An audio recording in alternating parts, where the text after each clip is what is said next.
Welcome to 11 Recaps. Before we start, make sure you like this video and subscribe to our channel. Your support helps me keep creating content that benefits you.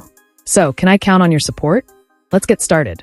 The film opens with a striking woman named Jennifer Hills, a novelist who opts to retreat to a secluded area away from the chaos of New York City to focus on her next literary work.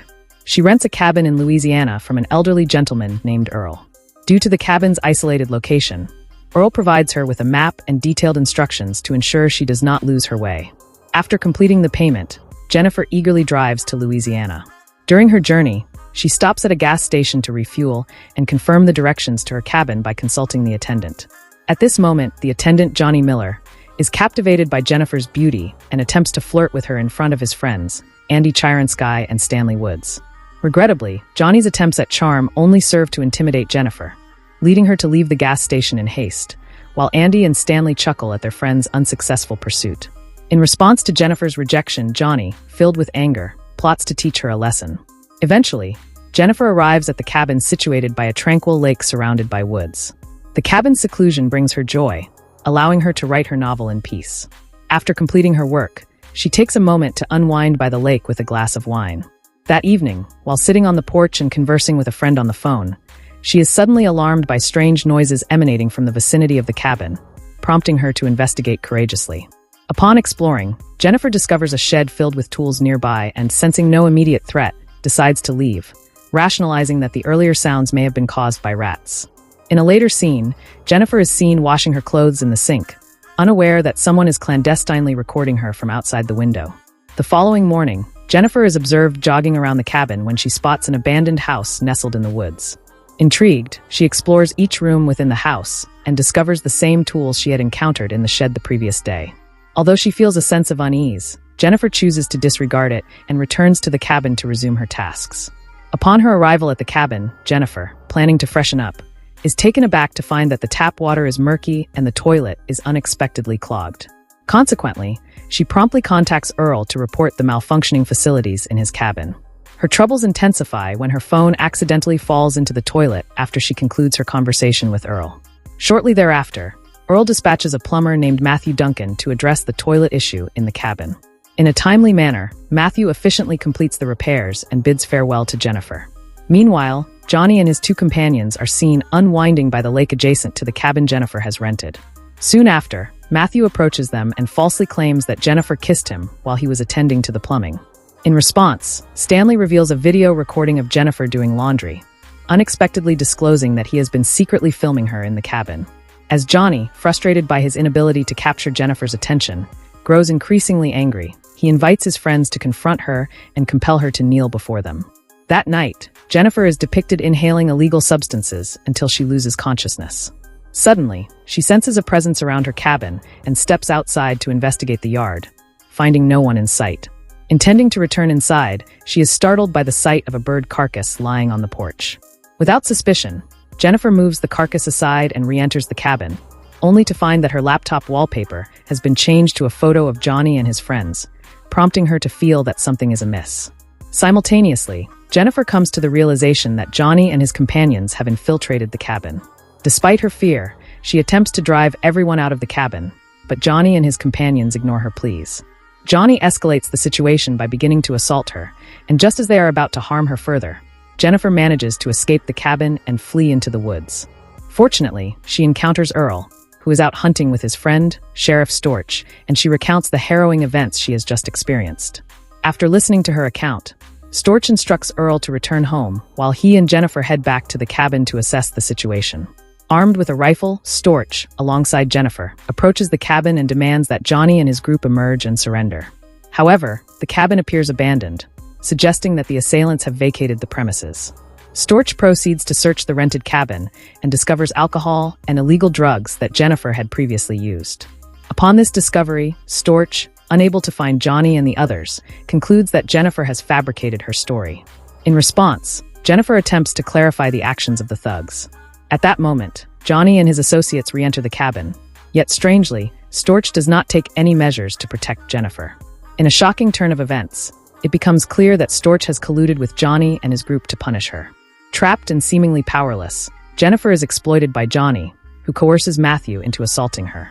Subsequently, Johnny and his group allow Jennifer to wander into the woods, where the 5 men take turns violating her once more. Stanley records the entire ordeal, laughing as if it were a source of amusement for him and his companions. Eventually, Jennifer, now in a state of despair, walks naked while being pursued by Johnny and his friends. Just as she reaches a bridge where Storch plans to shoot her, she unexpectedly leaps from the bridge and plunges into the river. Storch subsequently instructs Johnny and the others to locate Jennifer to ensure her demise and prevent any potential complications. He also directs Stanley to eliminate their recording tape and incinerate all of Jennifer's possessions to eradicate any evidence of their wrongdoing.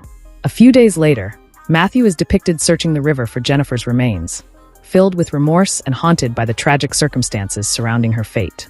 A month later, Jennifer's anxious family, still in the dark about her location, reaches out to Earl for information. As Earl is equally uninformed, he quickly contacts Storch to relay that Jennifer's family intends to report her disappearance to the authorities. Meanwhile, Stanley is in a state of panic as the cassette camera containing Jennifer's footage has mysteriously vanished, apparently stolen. In a moment of desperation, Stanley had previously destroyed an empty cassette in front of Storch and the others, as he had intended to keep the original tape. Reluctantly, he informs Johnny and the group about the missing recording, which infuriates Johnny to the extent that he contemplates violence against Stanley.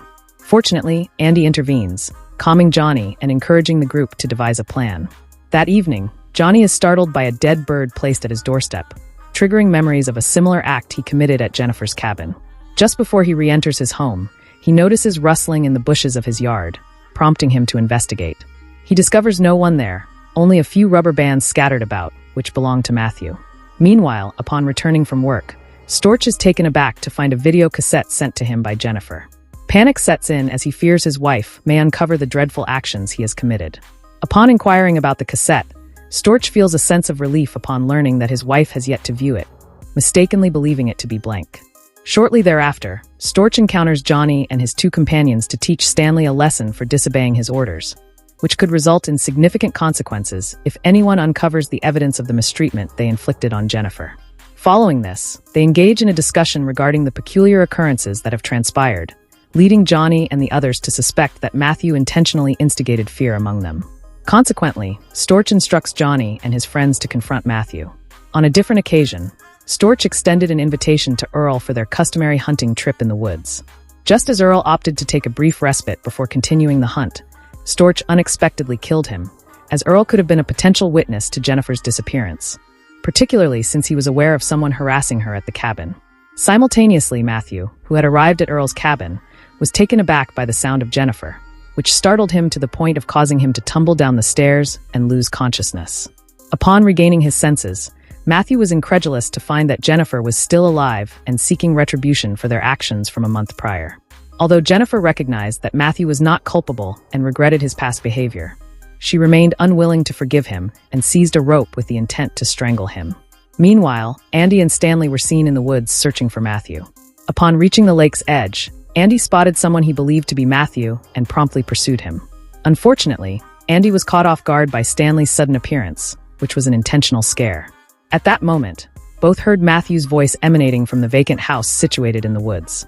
Just as Stanley was about to investigate, his leg became ensnared in a bear trap that Jennifer had previously set. Hearing his friend's cry, Andy rushed to aid Stanley, but Jennifer was prepared, wielding a stick to strike him from behind. Shortly thereafter, Andy regained consciousness, only to be horrified to discover that he was bound above a bathtub that was gradually filling with water. At the same time, Stanley was in agony with a broken leg, rendered powerless to defend himself against Jennifer, who was recording his suffering as an act of vengeance for his past actions against her.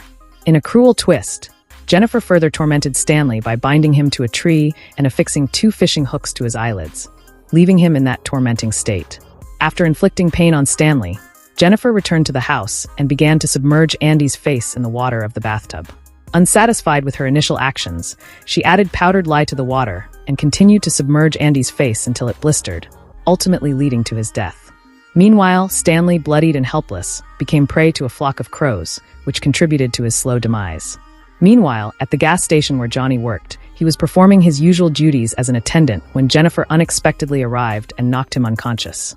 When Johnny regained consciousness, he found himself in an abandoned room, bound and gagged with a rusty iron bar.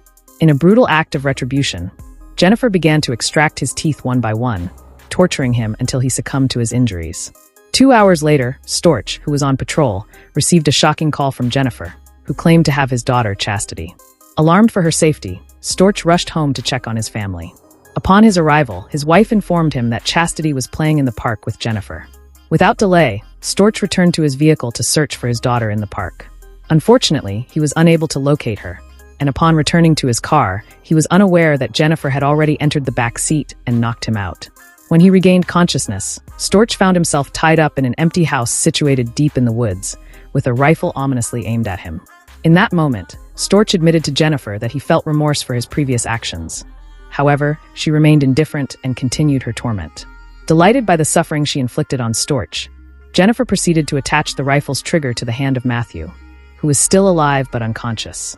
Shortly thereafter, Matthew regained consciousness, only to be taken aback by the sight of Storch before him, bloodied and battered. In a state of panic, Storch urged Matthew not to move. Unfortunately, Matthew was oblivious to the fact that his hand was linked to the rifle's trigger. When he inadvertently shifted his hand, the rifle discharged, resulting in the deaths of both Storch and Matthew. The film concludes with a scene of Jennifer standing outside the desolate house in the woods, smiling upon hearing the gunshot from within, fully aware that Storch and Matthew had met their demise. The moral of the story is clear. When renting a cabin, ensure that the only thing lurking in the shadows is your creativity, rather than unsettling neighbors or hidden cameras.